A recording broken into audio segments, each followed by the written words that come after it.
Bismillahirrahmanirrahim. Assalamu alaikum to all of you. I hope you all will be fine. आज का जो हमारा second lecture है molecular biology का, तो आज के लेक्चर के बारे में आज का लेक्चर जो है वो ट्रांसक्रिप्शन के बारे में है। प्रोटीन सिंथेसिस का जो बेसिक ओवरव्यू था वो सारा हमने फर्स्ट लेक्चर में कवर किया है। जो स्टूडेंट्स डायरेक्टली ये टॉपिक देख रहे हैं तो काइंडली पहला वो बेसिक ओवरव्यू का टॉपिक देख ले, तभी आपको इस टॉपिक का समझ आएगा। तो इस टॉपिक में इंशाल्लाह हम कुछ बहुत इंटरेस्टिंग और कंसेप्चुअल पॉइंट्स कवर करेंगे। इसमें सबसे पहले ट्रांसक्रिप्शन की डिफिनीशन को हम कवर करेंगे। उसके बाद इसके स्टेजेस की के मतलब ट्रांसक्रिप्शन की स्टेजेस क्या है और इस स्टेजेस की ज़रूरत क्यों है। इसके बाद हम जनरल जीन स्ट्रक्चर पढ़ेंगे, आरएनए पॉलीमरेज का स्ट्रक्चर भी इंशाल्लाह देखेंगे हम, और लास्ट में इस लेक्चर के हम ट्रांसक्रिप्शन इन प्रोकैरियोट्स डिटेल में डिस्कस करेंगे। तो फर्स्ट स्लाइड में हमारे पास ट्रांसक्रिप्शन की डिफिनीशन है। तो ट्रांसक्रिप्शन, जैसा कि हमने बेसिक ओवरव्यू वाले लेक्चर में डिटेल में आप लोगों को ये चीज़ मैंने बताया था। तो डीएनए जो है, डीएनए वो टू टाइप के एक्टिविटीज़ को रन करता है। एक ऑटोकैटालिटिक एक्टिविटी था और दूसरा हेटेरोकैटालिटिक एक्टिविटी। तो अब इसकी डिफिनीशन को ज़रा आप लोग देख लें। It may be defined as the process in which RNA is synthesized using DNA as a template। Transcription वो फिनोमेना, वो प्रोसेस है जिसमें हमारे पास आरएनए बनता है, आरएनए, और आरएनए बनता है लेकिन किस चीज को यूज करके आरएनए बनता है? डीएनए को एज अ टेम्पलेट यूज करके हमारे पास क्या बन जाता है? आरएनए। तो जब डीएनए से हमारे पास आरएनए बन जाता है तो इस प्रोसेस को हम ट्रांसक्रिप्शन कहते हैं। तो अब आप लोगों से मैं 2 क्वेश्चंस पूछूंगा और उसके आंसर्स आप लोगों ने मुझे व्हाट्सएप पे सेंड करने हैं, और जिन स्टूडेंट्स ने सेंड किया वो प्रेजेंट होगा और जिसने नहीं किया वो एब्सेंट होगा। ट्रांसक्रिप्शन, तो क्वेश्चन नंबर 1 ये है कि ट्रांसक्रिप्शन जो है ये ऑटोकैटालिटिक एक्टिविटी में आता है या हेटेरोकैटालिटिक एक्टिविटी में। और दूसरा क्वेश्चन ये है कि ट्रांसक्रिप्शन में जो हमारे पास डीएनए का एक स्ट्रैंड यूज हो गया, तो वो डीएनए का कौन सा स्ट्रैंड था? कोडिंग स्ट्रैंड था या नॉन कोडिंग? तो ये दो क्वेश्चंस के आंसर आप लोगों ने मुझे सेंड करने हैं। तो जब डीएनए से आरएनए बन जाता है तो इस प्रोसेस को हम ट्रांसक्रिप्शन कहते हैं। और ये कौन सा एंजाइम ये प्रोसेस, ये फिनोमेना परफॉर्म करेगा? डीएनए पॉलीमरेज या आरएनए पॉलीमरेज? आरएनए पॉलीमरेज ये काम करेगा। और आरएनए पॉलीमरेज का दूसरा नाम है डीएनए डिपेंडेंट आरएनए पॉलीमरेज। मतलब ये डीएनए को देखकर आरएनए बनाता है, तो डीएनए पे डिपेंडेंट है, तो इसलिए इसका नाम डीएनए डिपेंडेंट आरएनए पॉलीमरेज है। The DNA is said to be transcribed into RNA। तो ट्रांसक्रिप्शन में डीएनए किस चीज में ट्रांसक्राइब्ड या कॉपी हो जाता है? आरएनए में हो जाता है। और आरएनए को फिर हम क्या नाम देते हैं? ट्रांसक्रिप्ट। उस ट्रांसक्रिप्शन की रिजल्ट में जो आरएनए बन जाता है उसको हम ट्रांसक्रिप्ट भी कहते हैं। अच्छा, अब यहाँ हमारे पास डीएनए के 2 स्ट्रैंड्स दिए गए हैं। एक कोडिंग स्ट्रैंड है हमारे पास और दूसरा नॉन कोडिंग स्ट्रैंड है। ये चीजें हमने डिटेल में डिस्कस किए हैं फर्स्ट लेक्चर में। अब यहाँ आप लोग देख ले, कोडिंग स्ट्रैंड की डायरेक्शन हमेशा 5 प्राइम टूवर्ड्स 3 प्राइम होगी और नॉन कोडिंग की या टेम्पलेट स्ट्रैंड की 3 टूवर्ड्स 5 प्राइम डायरेक्शन होगी। अब जब इसकी ट्रांसक्रिप्शन हो गई तो ट्रांसक्रिप्शन के बाद यहाँ आप लोग देख ले ये क्या बन गया? ये डीएनए का स्ट्रैंड है या क्या है? तो दो चीजों से आपको पता चलेगा कि ये हमारे पास आरएनए स्ट्रैंड है। एक तो ये कि आरएनए हमेशा 5 प्राइम से टुवर्ड्स 3 प्राइम की डायरेक्शन में बनेगा। और दूसरी सबसे इंपॉर्टेंट कैरेक्टरिस्टिक्स ये है कि इसमें यूरासिल प्रेजेंट होगा। तो जिस चीज में आपको यूरासिल नजर आए तो it's mean this is the structure of RNA, इन दोनों स्ट्रैंड्स में आपको यूरेसिल नजर नहीं आएगा। तो ये ट्रांसक्रिप्शन प्रोसेस के जरिए हमारे पास क्या बन गया, मैसेंजर आरएनए। मैसेंजर आरएनए की फिर ट्रांसलेशन होगा और ट्रांसलेशन के बाद हमारे पास मुख्तलिफ अमीनो एसिड ज्वाइन होके पॉलीपेप्टाइड चेन मतलब प्रोटीन बनाएंगे। तो आज के लेक्चर में हम डिटेल में जस्ट ये ट्रांसक्रिप्शन डिस्कस करें। ये जीन्स जो है ये फॉर एग्जांपल ये हमारे पास डबल स्ट्रैंडेड डीएनए है। तो डबल स्ट्रैंडेड डीएनए में एक का 5 प्राइम टुवर्ड्स 3 प्राइम डायरेक्शन है और दूसरे का 3 प्राइम टुवर्ड्स 5 प्राइम डायरेक्शन है, मतलब दोनों स्ट्रैंड्स एंटी पैरेलल है। और इसमें 3 जीन्स है, जीन 1, जीन 2, जीन 3। लेकिन इसमें जस्ट आप लोगों को एक कंसेप्ट समझाना है कि यहां आप लोग देख ले मैसेंजर आरएनए हमेशा किस डायरेक्शन में बनेगा, 5 प्राइम टुवर्ड्स 3 प्राइम। तो अब आप लोगों ने क्या समझना है, यहां 5 प्राइम से लेकर 3 प्राइम की डायरेक्शन जो है वो लेफ्ट की तरफ मूव कर रहा है। एरो किस साइड है, एरो लेफ्ट साइड की तरफ मूव कर रहा है। यहां जीन 3 में आप लोग देख ले, यहां भी एरो जो है वो हमारे पास लेफ्ट साइड की तरफ मूव कर रहा है। लेकिन जीन 2 जो है वो डिफरेंट है, इसमें हमारे पास मैसेंजर आरएनए जो है, मैसेंजर आरएनए की जो एरो है वो राइट साइड की तरफ मूव कर रहा है। अब एक ही डीएनए है लेकिन इनके 2 स्ट्रैंड है। तो अब आप लोगों ने इसमें क्या कंसेप्ट समझना है, तो यहां आप लोग जरा देख ले, the direction of transcription is always the same for any gene. तो ट्रांसक्रिप्शन की डायरेक्शन जो है वो हमेशा हर जीन के लिए क्या होगी, वो हमेशा हर जीन के लिए सेम होगी। सेम मीन के हमेशा 5 प्राइम टुवर्ड्स 3 प्राइम होगी and start from 3 and of the template and 5 end of RNA transcript. अब ये पॉइंट जरा आप लोगों ने क्लियरली सुनना है और इस पर खुद का कंसेप्ट क्लियर करना है।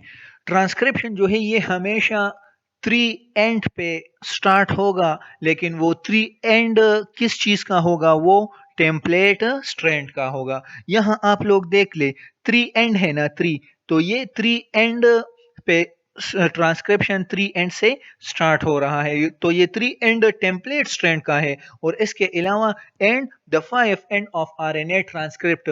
लेकिन आरएनए का फर्स्ट बेस जो ऐड होता है, तो उस फर्स्ट बेस से जब हम आगे जाते हैं तो वो फर्स्ट बेस 5 प्राइम होगा।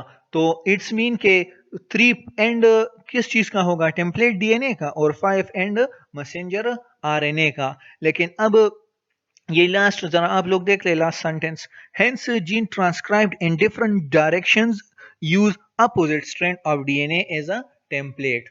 अब ये जीन जो है ये एक डायरेक्शन में जा रहा है, मतलब लेफ्ट की तरफ मूव कर रहा है, और ये राइट की तरफ मूव कर रहा है। तो अब फॉर एग्जाम्पल मैं आप लोगों को बताता हूं कि आप लोगों से पूछता हूं कि फॉर एग्जाम्पल एक मैसेंजर आरएनए है, मैसेंजर, और वो राइट साइड की तरफ मूव कर रहा है, मतलब राइट साइड की तरफ वो बन रहा है।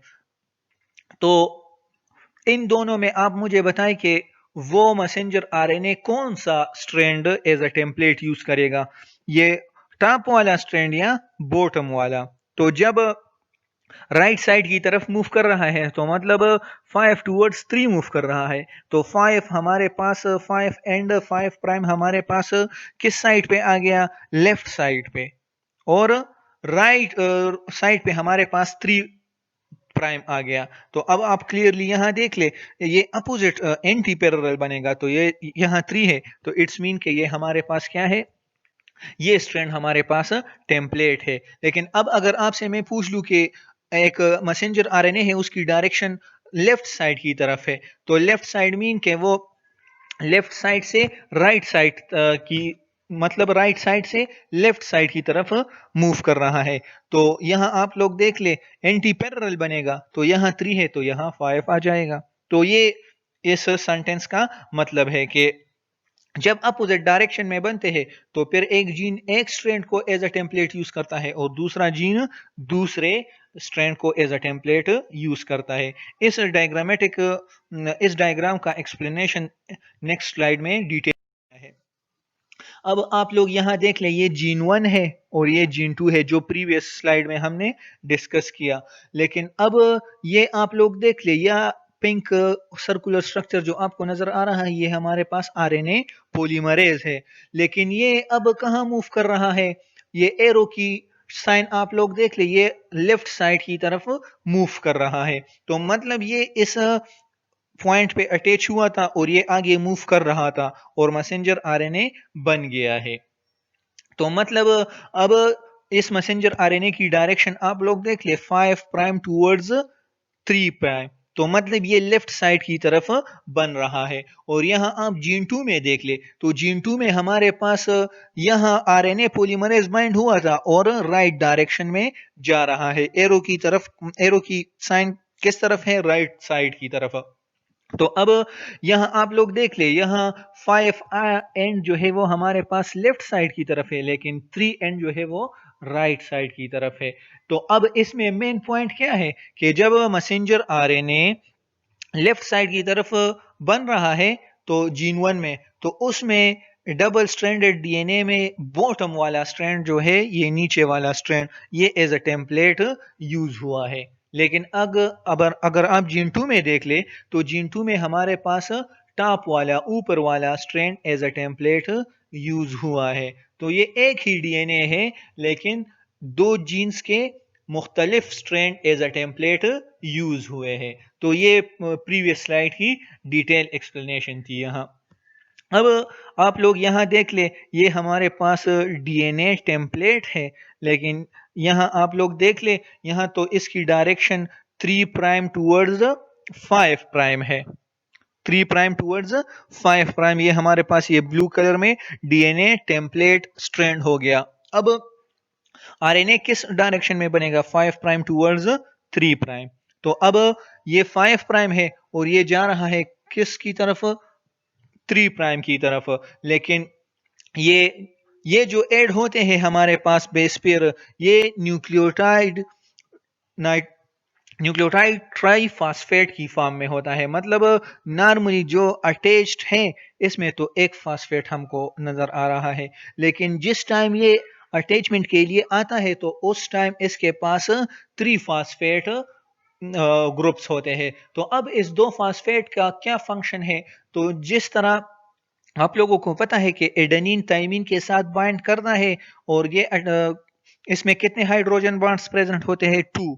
और गवानीन और साइटोसिन के दरमियान 3 हाइड्रोजन बॉन्ड। तो ये अब हाइड्रोजन बॉन्ड बनाने के लिए तो हमें एनर्जी की जरूरत है। तो वो एनर्जी जब ये इससे यूरासिल इस एडेनिन से बाइंड होगा तो ये दो फास्फेट रिमूव हो जाएंगे और इस दो फास्फेट की एनर्जी उस हाइड्रोजन बॉन्ड की फॉर्मेशन में यूज हो जाएगी। तो ये जो था ये डिटेल एक्सप्लेनेशन है। तो यहाँ आप अब देख ले, ओवरव्यू ऑफ ट्रांसक्रिप्शन फिगर 2 में, transcription of 2 gene in opposite direction, एक ही बात हो रहा है। तो ये ट्रांसक्रिप्शन जीन 1 की है, ये जीन 2 की है। तो दोनों की डायरेक्शन हमारे पास डिफरेंट है, अपोजिट डायरेक्शन है। एक लेफ्ट की तरफ मूव कर रहा है, दूसरा राइट की तरफ। Gene 1 and gene 2 from figure 1 are shown. Gene 1 is transcribe from bottom strand. Gene 1 जो है ये इसकी मैसेंजर आरएनए किस स्ट्रैंड पे बना है, बॉटम वाले स्ट्रैंड पे। The RNA polymerase migrate to the left, और आरएनए पॉलीमरेज कहां मूव कर रहा है, एरो देख ले आप, ये लेफ्ट की तरफ मूव कर रहा है। Reading the template strand in 3 to 5 direction, और ये इस टेम्पलेट स्ट्रैंड को 3 to 5 की डायरेक्शन में रीड कर रहा है। And synthesising RNA in a 5 to 3 prime direction, और ये हमको पता है हमेशा आरएनए इसी डायरेक्शन में बनेगा। अब जीन 2 को देख ले, gene 2 is transcribed in the opposite direction to the right. अब जीन 2 जो है ये अपोजिट डायरेक्शन में, मतलब मैसेंजर आरएनए को बना रहा है, और इसमें आरएनए पॉलीमरेज मूव कर रहा है कौन से साइड पे, राइट साइड पे मूव कर रहा है। Because the top strand is a template, और इसमें टेम्पलेट स्ट्रैंड जो है ये टॉप वाला स्ट्रैंड है और इसमें बॉटम वाला स्ट्रैंड था, तो ये इसकी डिफरेंस थी। As the transcription proceed the 5 end of the RNA is displaced from the template as the transcription bubble closes behind the polymerase. तो जब आरएनए पोलीमरेज आगे मूव कर रहा होता है, तो इससे ये 5 प्राइम वाला एंड आरएनए का ये मतलब बाहर निकल आता है, और जब टर्मिनेशन पॉइंट आ जाता है तो ये इससे डिटेच होके अलग हो जाता है। अब बी डायग्राम में फिगर 2 के बी डायग्राम में क्या कह रहा है, इसकी explanation. As gene 1 is transcribed the phosphate group of the 5 on the 5 end of the entering ribonucleotide U attaches to the 3 end of the growing RNA chain। मतलब ये आपको जस्ट आरएनए की डायरेक्शन शो कर रहा है कि RNA हमेशा 5 prime से 3 प्राइम की डायरेक्शन की तरफ बनेगा। अब stages of transcription and what is the need of its stages. अब ट्रांसक्रिप्शन की स्टेजेस क्या है और इसकी नीड क्या है, कि हमारे पास अगर ये ट्रांसक्रिप्शन के स्टेजेस या स्टेप्स नहीं है तो फिर क्या होगा। तो अब आप लोग इस स्लाइड में इसका आंसर खुद ब खुद आपको मालूम हो जाएगा इंशाल्लाह एक्सप्लेनेशन से। The protein coding sequence in a gene is relatively small segment of a DNA embedded in a much larger molecule of a DNA, the chromosome। अब आप सब लोगों को पता है कि फॉर एग्जांपल ह्यूमन के हर सेल में राउंड अबाउट 2 मीटर डीएनए होता है, और अल्लाह पाक ने इस 2 मीटर डीएनए को एक माइक्रोस्कोपिक सेल और फिर उस माइक्रोस्कोपिक सेल के एक छोटे से न्यूक्लियस में इसको रखा हुआ है। तो अब फॉर एग्जांपल अगर ये सारा 2 मीटर डीएनए है और अब इसमें हमको एक स्पेसिफिक थोड़ा सा रीजन की ट्रांसक्रिप्शन चाहिए, तो ये किस तरह होगा, ये किसको पता चलेगा कि मैंने जाना है इस यहाँ बाइंड करना है और कितना लॉन्ग मैसेंजर आरएनए बनाना है और कहाँ स्टॉप करना है। तो क्वेश्चन अब यहाँ है कि how is the appropriate segment transcribed into a single stranded RNA, कि कैसे एक खास हिस्सा डीएनए का आरएनए की फॉर्मेशन में हेल्प करता है ऑफ करेक्ट लेंथ, और किस तरह इस आरएनए को पता चलता है कि बस यहां मेरा स्टॉप पॉइंट है और करेक्ट लेंथ ये मेरा लेंथ था, तो इतना ही मैं बनूंगा, आगे इससे नहीं जाऊंगा, एंड न्यूक्लियोटाइड सीक्वेंस। तो इन सब चीजों का कैसा पता चलता है, इस आरएनए की फॉर्मेशन में ये कैसे पता चलता है। तो इसका अब फॉर एग्जांपल इस चीज को फाइंड आउट करने के लिए हमारे पास ट्रांसक्रिप्शन की स्टेप्स की जरूरत है। फॉर एग्जांपल मैं आप लोगों को एक आसान से एग्जांपल से समझाता हूं। फॉर एग्जांपल आप लोग हम पेशावर का एग्जांपल लेते हैं क्योंकि मेजॉरिटी हमारे जो स्टूडेंट्स हैं वो पेशावर के हैं। तो अब फॉर एग्जांपल आप सब लोग अपने विलेजेस में प्रेजेंट है।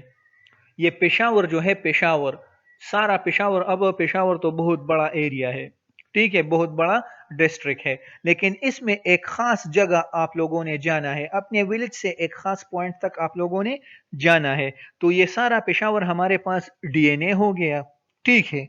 और फिर जहां आप अपने विलेज से जहां जाएंगे तो वो रीजन आपके पास क्या हो गया, वो रीजन आपके पास आपका जीन हो गया। तो अब इनिशिएशन आप लोग कहां से करेंगे, कि आप लोग जाएंगे अपने विलेज में, आप लोगों का लोकल ट्रांसपोर्ट का एक खास एरिया होगा, वहां जाएंगे, गाड़ी में बैठेंगे, जब गाड़ी रवाना होगी तो वो आपका इलांगेशन होगा।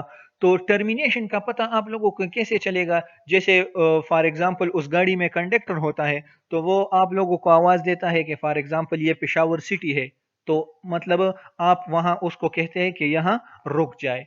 तो टर्मिनेशन, तो ये आप लोगों का टर्मिनेशन हो गया। तो ये चीजें अब आरएनए पॉलीमरेज को कैसे पता चलेगा, तो ये इस 3 स्टेप की इसलिए जरूरत थी हमको कि पहले इनिशिएशन करें आरएनए पॉलीमरेज, फिर इलांगेशन और फिर टर्मिनेशन।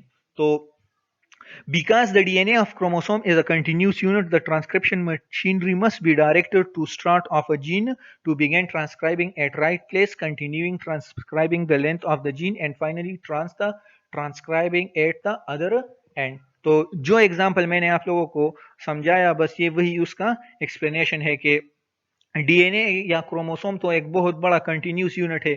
अब आरएनए पॉलीमरेज को किस तरह पता चलेगा कि मैंने यहाँ बाइंड करना है, इससे आगे जाना है फिर इस पॉइंट पे स्टॉप करना है। तो ये इस 3 स्टेप्स की वजह से पता चलेगा। तो इसलिए इस ट्रांसक्रिप्शन की स्टेजेस का ये हमारे पास इसकी ज़रूरत है। तो what is the need of its stages, तो ये उसका आंसर हो गया। Although the overall process of transcription is remarkably similar in prokaryotes and eukaryotes, normally जो है मतलब बहुत सारे स्टेप्स जो है वो प्रोकैरियोट और यूकैरियोट में ट्रांसक्रिप्शन के सिमिलर है, लेकिन still there are important differences, लेकिन इसमें फिर भी इम्पोर्टेंट डिफरेंसेस प्रेजेंट है। For this reason we will follow 3 stages, first in prokaryotes and then in eukaryotes. तो इसलिए ये 3 स्टेप्स पहले हम प्रोक्रियाट में डिस्कस करेंगे, फिर यूक्रियाट में, क्योंकि थोड़ा सा डिफरेंस इसमें प्रेजेंट है। अब टिपिकल जीन स्ट्रक्चर, तो जिस तरह हम ये 3 स्टेप आगे पढ़ेंगे तो इसमें हमको जीन का स्ट्रक्चर के बारे में पता होना जरूरी है, और आरएनए पॉलीमरेज के स्ट्रक्चर का भी हमको पता होना चाहिए। तो इसलिए मैंने इसका भी एडिशन किया है, ये भी ऐड किए हैं। तो जीन के मेनली ये बात आप लोग याद रख लें कि जीन के मेनली 2 पार्ट्स होते हैं। एक रेगुलेटरी पार्ट होता है जो ट्रांसक्राइब नहीं होता, मतलब जिससे आरएनए नहीं बनता, और एक स्ट्रक्चरल पार्ट होता है जिससे आरएनए बनता है। तो रेगुलेटरी पार्ट में हमारे पास प्रोमोटर आता है, और कोडिंग रीजन में हमारे पास स्ट्रक्चरल रीजन में हमारे पास कोडिंग रीजन आता है जिसकी ट्रांसक्रिप्शन होती है। अब ये +1 क्या है, तो ये इससे नेक्स्ट स्लाइड में पिक्चर डिटेल में दिया हुआ है, उसमें ये बात क्लियर हो जाएगा। तो ये याद रखिए कि प्रोमोटर सिर्फ और सिर्फ आरएनए पॉलीमरेज को की अट्रैक्शन और इसकी बाइंडिंग साइट है, ये खुद ब खुद ट्रांसक्राइब नहीं होता, लेकिन ये इस रीजन की ट्रांसक्रिप्शन में हेल्प करता है। अब आरएनए पॉलीमरेज का स्ट्रक्चर अगर हम लोग देख ले, तो आरएनए पॉलीमरेज के कोर पार्ट जो है इसके 5 सब यूनिट्स होते हैं। 2 अल्फा सब यूनिट होते हैं, एक बीटा डैश या बीटा प्राइम यूनिट होता है, एक बीटा होता है, और एक स्मॉल सा ओमेगा। तो मतलब कोर के कितने सब यूनिट से 5, 1 2 3 4 और ये 5। लेकिन ये भी याद रख ले कि कोर एंजाइम अकेला खुद ब खुद मतलब ना प्रोमोटर के साथ बाइंड हो सकता है और ना ये इनिशिएशन कर सकता है। तो जब कोर एंजाइम के साथ सिग्मा फैक्टर बाइंड करता है, तो इससे हमारे पास एक आरएनए पॉलीमरेज होलो एंजाइम बन जाता है, और जब होलो एंजाइम बन गया तो अब ये प्रोमोटर के साथ जाके बाइंड कर सकता है और वहां ट्रांसक्रिप्शन इनिशिएट कर सकता है। तो ये कंपोनेंट्स ऑफ आरएनए पॉलीमरेज थे। तो इसकी एक्सप्लेनेशन आप लोग याद रख लीजिए, आगे की स्लाइड्स में मतलब डिस्कस होगा, तो फिर आपको पता होना चाहिए। फर्स्ट स्टेप जो है हमारे पास ये steps of transcription in prokaryotes. अब फर्स्ट नंबर स्टेप हमारे पास आ गया। ट्रांसक्रिप्शन की फर्स्ट स्टेप क्या है? इनिशिएशन। मतलब एक आरएनए पॉलीमरेज को कैसे पता चलेगा कि जीन के कौन से हिस्से से मैंने स्टार्ट करना है? तो इसके लिए हमारे पास प्रोमोटर प्रेजेंट होता है। जीन के स्ट्रक्चर में आप लोगों ने देख लिया प्रोमोटर। तो transcription begin with binding of RNA polymerase holoenzyme. तो अब होलो एंजाइम आप लोगों को पता है। तो जब RNA polymerase holoenzyme bind हो जाता है कहां? To a region of DNA known as promoter. तो जब आरएनए पॉलीमरेज प्रोमोटर के साथ बाइंड हो जाता है तो वहां इनिशिएशन स्टार्ट हो जाता है। लेकिन यहां ये क्या लिखा है? Which is not transcribed. ये मैंने आप लोगों को बताया कि रेगुलेटरी रीजन जीन के वो ट्रांसक्राइब्ड नहीं होते, जिस तरह के प्रोमोटर एक रेगुलेटरी पार्ट है जीन का। अब इसके बाद क्या होगा? The prokaryotic promoter contains characteristic consensus sequences. अब प्रोमोटर भी एक बहुत बड़ा एरिया है, एक बहुत बड़ा स्ट्रक्चर है। तो इसमें आरएनए पॉलीमरेज कहां जाके बाइंड करेगा? तो प्रोमोटर में हमारे पास एक खास किस्म के सीक्वेंसेस होते हैं जिसको हम कंसेंसस सीक्वेंसेस कहते हैं। तो अब कंसेंसस सीक्वेंसेस, तो कंसेंसस सीक्वेंसेस क्या है? Consensus sequences are idealised sequences in which the base shown at each position is the best most frequently but not necessarily always encounter at that position.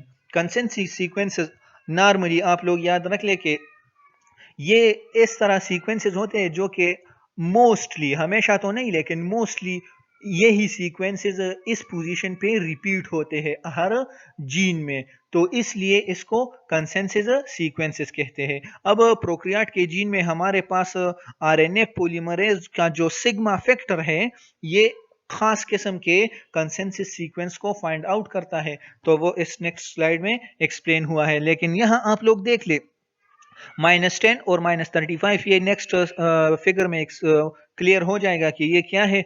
लेकिन ये सारा आरएनए पॉलीमरेज है यहां से लेकर यहां इस ब्लू तक, लेकिन -10 और -35 कंसेंसस सीक्वेंसेस है। तो ये किसने फाइंड आउट किए? ये just small part sigma factor ने क्या रिकॉग्नाइज किए। जब ये रिकॉग्नाइज हो गए तो उसके बाद फिर क्या हो जाता है, इनिशिएशन जब स्टार्ट हो जाता है तो उसके बाद सिग्मा फैक्टर रिलीज हो जाता है और कोर एंजाइम जो है ये कोर आरएनए पॉलीमरेज ये आगे मूव करता है और क्या इलांगेशन करता है।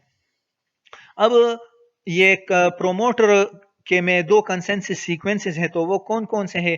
एक -35 सीक्वेंस है और एक प्रेब्नो बॉक्स। तो यहां आप लोग देख लीजिए हमारे पास जीन डीएनए है और उसका डबल स्ट्रैंडेड स्ट्रक्चर दिया है। तो यहां आप लोग देख ले, हमेशा याद रख ले कि ट्रांसक्रिप्शनल स्टार्ट साइट जो है वो हमेशा +1 होगा। +1 के इमीडिएटली बाद -1 आता है। प्रोमोटर के रीजन में या जीन के स्ट्रक्चर में हमारे पास कोई भी जीरो वाला साइन नहीं है, तो +1 से फिर -1। अब आप लोग ये बात भी याद रख ले कि ट्रांसक्रिप्शनल स्टार्ट साइड से हमारे पास अगर एक चीज लेफ्ट साइड पर प्रेजेंट है तो वो क्या है? वो हमारे पास अपस्ट्रीम हम उसको कहते हैं, और जो ट्रांसक्रिप्शनल स्टार्ट साइड से राइट साइड की तरफ यहां प्रेजेंट है तो उसको हम डाउनस्ट्रीम कहेंगे। तो अब आप लोगों से एक क्वेश्चन मेरा ये भी है कि प्रोमोटर जो है, प्रोमोटर इस जीन का, ये अपस्ट्रीम है या डाउनस्ट्रीम है? तो इसका आंसर भी आप लोगों ने सेंड करना है मुझे।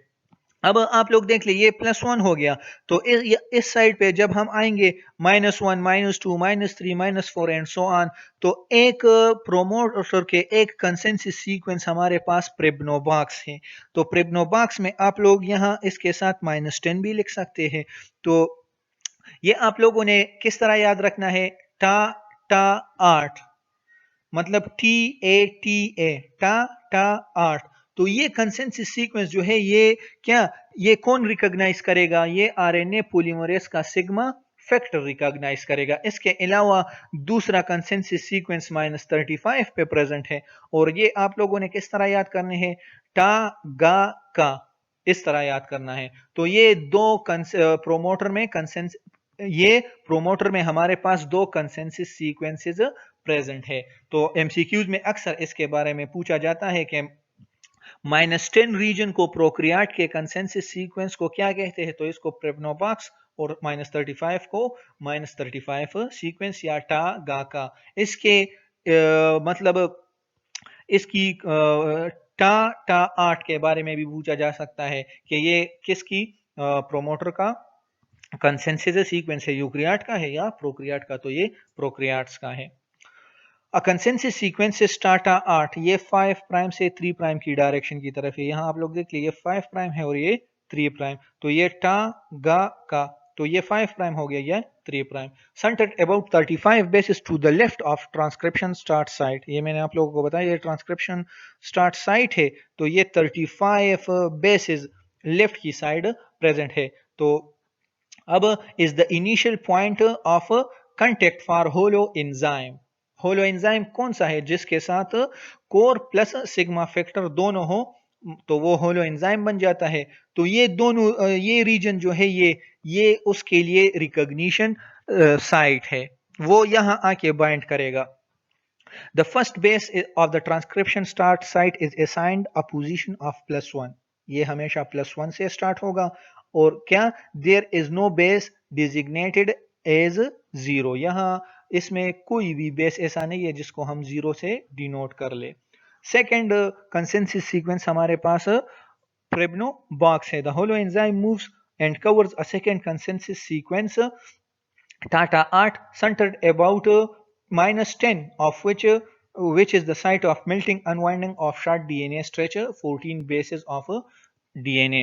अब फॉर एग्जाम्पल ये जो है ये हमारे पास मेल्टिंग साइट है, मतलब डीएनए पॉलीमरेज तो यहाँ बाइंड हुआ था, वो आगे फिर मूव कर रहा था, जब यहाँ पहुंच गया तो फिर उसने यहां से डीएनए का मेल्टिंग शुरू किया, मतलब अनवाइंडिंग, क्योंकि ट्रांसक्रिप्शन स्टार्ट साइट तो यहां है, तो अगर ये यहां से अनवाइंड करता तो फिर सारा प्रोसेस खराब हो जाता, तो ये यहां से अनवाइंड नहीं करता, जब यहां पहुंच जाता है, क्योंकि स्ट्रक्चरल पार्ट तो ये है, ट्रांसक्रिप्शन तो इसकी होनी चाहिए, तो फिर ये यहां से डीएनए की मेल्टिंग या अनवाइंडिंग स्टार्ट करता है और फिर क्या, इलांगेशन स्टार्ट हो जाता है हमारे पास उसके बाद। तो ये है हमारे पास elongation।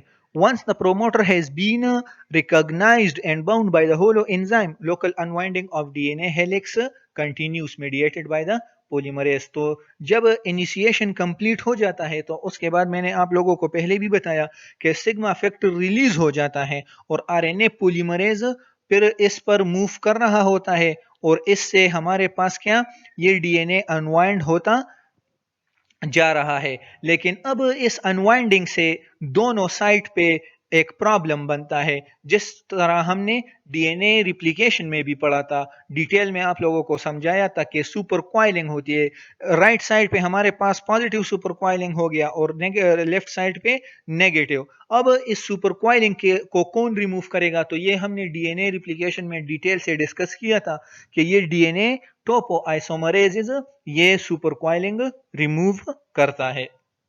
तो ये हमारे पास 5 प्राइम से किस डायरेक्शन की तरफ बन रहा है, 3 प्राइम की, और 3 प्राइम इसका एंड है। तो ये क्या है, ये किस चीज का एक डायग्राम है, ये हमारे पास इलांगेशन फेस का डायग्राम है। ऊपर वाला स्ट्रैंड हमारे पास नॉन टेम्पलेट स्ट्रैंड है और नीचे वाला टेम्पलेट। क्यों नीचे वाला टेम्पलेट है, क्योंकि इस पे मैसेंजर आरएनए बन रहा है। अनवाइंडिंग कौन करता है, ये DNA Toppo आइसोमरेजेस। The elongation phase begin when the transcript typically starting with purine exceeds 10 bases 10 exceeds 10 nucleotides in length। elongation ये याद रख ले कि जब इनिशिएशन हो जाता है, तो जब इनिशिएशन के बाद 10 न्यूक्लियोटाइड्स तक हमारे पास आरएनए बन जाता है, तो उसके बाद फिर सिग्मा फैक्टर क्या हो जाता है, रिलीज हो जाता है, रिमूव हो जाता है उससे, और फिर elongation स्टार्ट हो जाता है। तो यहां देख ले, लिखा भी है, sigma is then released and the core is able to leave clear the promoter and move along the template strand in a processive manner serving as its own sliding clamp. तो इस से फिर वो आगे मूव कर रहा होता है और elongation कंटिन्यू होता है। अब क्या आता है, ये यहाँ आप लोग देख ले, इसमें लेबलिंग बिल्कुल नहीं है कि ये 3 प्राइम है, ये 5 प्राइम, कुछ भी नहीं दिया है। लेकिन अब मुझे क्लियरली पता है कि ये टॉप वाला स्ट्रैंड है, ये नीचे वाला, इन दोनों में कौन सा टेम्पलेट है, ये नीचे वाला बॉटम वाला स्ट्रैंड टेम्पलेट है। क्यों, क्योंकि इस पे मैसेंजर आरएनए बन रहा है। तो messenger RNA 5 prime towards 3 prime direction में बन रहा है। तो इस स्ट्रैंड की हमारे पास ये कौन सा एंड होगा, ये 3 प्राइम, और ये वाला 5 प्राइम डायरेक्शन होगा। अब लास्ट स्टेप या लास्ट स्टेज जो है वो हमारे पास टर्मिनेशन है। तो टर्मिनेशन, अब आरएनए पॉलीमरेज को किस तरह पता चलेगा कि बस यहाँ मैंने स्टॉप करना है और मैसेंजर आरएनए को रिमूव करना है डीएनए से। तो अब इसके लिए हमारे पास दो फिनोमेना है प्रोकैरियोट में, दो प्रोसेसेस है। एक the elongation of single-stranded RNA chain continues until a termination signal is reached। तो टर्मिनेशन क्या है, टर्मिनेशन कैन बी इंट्रांसिक। इंट्रांसिक वो होता है जिसके लिए कोई बाहर से एडिशनल प्रोटीन की जरूरत नहीं होती, लेकिन वो खुद ब खुद बस अंदर सब कुछ कर लेता है। और एक हमारे पास वो होता है जिसको बाहर से एडिशनल प्रोटीन की जरूरत होती है, और वो एडिशनल प्रोटीन क्या है, वो रो प्रोटीन या रो फैक्टर होता है। तो अब एक टर्मिनेशन हमारे पास रो इंडिपेंडेंट टर्मिनेशन हो गया और दूसरा हमारे पास रो डिपेंडेंट टर्मिनेशन। मतलब एक को बाहर वाले प्रोटीन रो पे डिपेंड नहीं करता और एक करता है। तो अब हम फर्स्ट किसको एक्सप्लेन करते हैं, rho independent protein, rho independent termination. Same with most prokaryotic genes, this requires that a sequence in the DNA template generates a sequence in the nascent RNA made that is self-complementary। ये आप लोग अब पीछे वाले जो next slide आ रहा है उसमें आप लोग को ये क्लियर हो जाएगा कि डीएनए जो है वो इस तरह आरएनए, डीएनए में इस तरह रीजन्स होते हैं प्रोकैरियोट्स के कि वो एक ऐसा आरएनए बना लेता है कि वो आपस में क्या हो जाता है, सेल्फ कंप्लीमेंट्री बन जाता है और वो आपस में मतलब कंप्लीमेंट्री बेस रूल के मुताबिक हाइड्रोजन बॉन्ड बना लेता है। This allow the RNA to fold back on itself forming a GC rich stem. और जब ये अपने आप को फोल्ड कर लेता है तो ये एक जीसी रिच स्टेम बना लेता है जो कौन स्टेबलाइज करता है, हाइड्रोजन बॉन्डिंग, और उसके पास एक लूप भी होता है। तो इस सारे स्ट्रक्चर को हम हेयर पिन कहते हैं। ये अब नेक्स्ट इसके बाद स्लाइड वाले में, इसके बाद वाले स्लाइड में हमारे पास इसका डायग्राम है तो वहां आपको ये बात क्लियर हो जाएगा। अब इस हेयर पिन के बाद हमारे पास क्या हो जाता है, यूज सिर्फ यूरासिल की अटैचमेंट होती है। तो ये बात याद रख ले कि सिर्फ अगर यू है तो यू हमारे पास वीक बॉन्ड बनाएगा और इस वीक बॉन्ड की वजह से ये आरएनए डीएनए से डिटैच हो जाएगा और ये ट्रांसक्रिप्शन की एंड होगी, टर्मिनेशन होगी। The bonding of these U's to the complementaries of the DNA is weak. This facilitates the separation of new synthesized RNA from its DNA template as the double helix zips up behind the RNA polymerase। तो ये हमारे पास था रो independent termination. तो ये इसका diagram है। अब यहां देख ले, ये डीएनए कोडिंग स्ट्रैंड है, ये डीएनए टेम्पलेट स्ट्रैंड है। एन जो है, N mean non complementary bases. तो यहां आप लोग देख लिए टेम्पलेट से मैसेंजर आरएनए बनता है। तो जब मैसेंजर आरएनए बन गया, इसमें दो शेडेड रीजन है, एक व्हाइट शेड रीजन और एक पिंक या ऑरेंज सा आपको नजर आ रहा है, दो। तो ये आरएनए जो है ये इसमें दरमियान में क्या है, अब ये नॉन कंप्लीमेंट्री रीजन है। तो यहां आप लोग देख ले, ये व्हाइट वाला रीजन है और ये ऑरेंज या पिंक वाला था। तो ये इसने अपने आपस में कंप्लीमेंट्री बेस पेयर के रूल के मुताबिक बॉन्ड बनाया और क्या हो गया, इससे एक लूप बन गया। तो इस सारे स्ट्रक्चर को हम क्या कहते हैं, इस सारे स्ट्रक्चर को हम हेयर पिन कहते हैं। लेकिन यह जो ये एन तक नॉन कंप्लीमेंट्री बेसिस, तो ये वो नॉन कंप्लीमेंट्री बेसिस है जिसने अपने आप आपस में बॉन्ड नहीं बनाए हैं। इसके बाद ये यू है, तो इस यू की वजह से वीक बॉन्ड बनते हैं और वो वीक बॉन्ड ब्रेक होके ये मैसेंजर आरएनए डिटैच हो जाता है। तो ये ट्रांसक्रिप्शन की एंड है। तो ये हमारे पास इस ये डिस्क्रिप्शन, जो बातें मैंने डिस्कस की ये उसकी डिस्क्रिप्शन है। अब लास्ट वन जो है वो हमारे पास क्या है, रो डिपेंडेंट, मतलब रो डिपेंडेंट टर्मिनेशन। तो ये किस तरह है, this requires the participation of additional protein rho. ये वो टाइप, ये टर्मिनेशन का वो टाइप है जिससे बाहर के प्रोटीन की जरूरत है, और बाहर का प्रोटीन हमारे पास क्या है, रो प्रोटीन होता है, which is hexameric ATPase with helicase activity. Rho binds a rich Rho utilization site near the 5' end of the nascent RNA. Nascent RNA mean newly made RNA।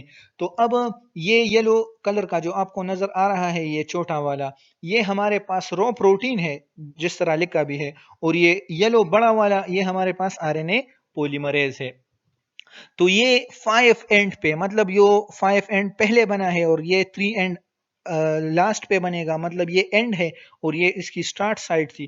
तो 5 एंड पे हमारे पास ये प्रोटीन बाइंड कर जाएगा और ये एटीपी यूज करेगा। ATP helicase activity वो होती है जिसमें एटीपी की कंजम्पशन होती है, और ये आगे मूव करेगा। ये एरो देखिए, ये आप ये आगे मूव कर रहा है। तो क्या होता है फिर आगे, using its ATPase activity moves along the RNA until it reaches the RNA polymerase passed at the termination site।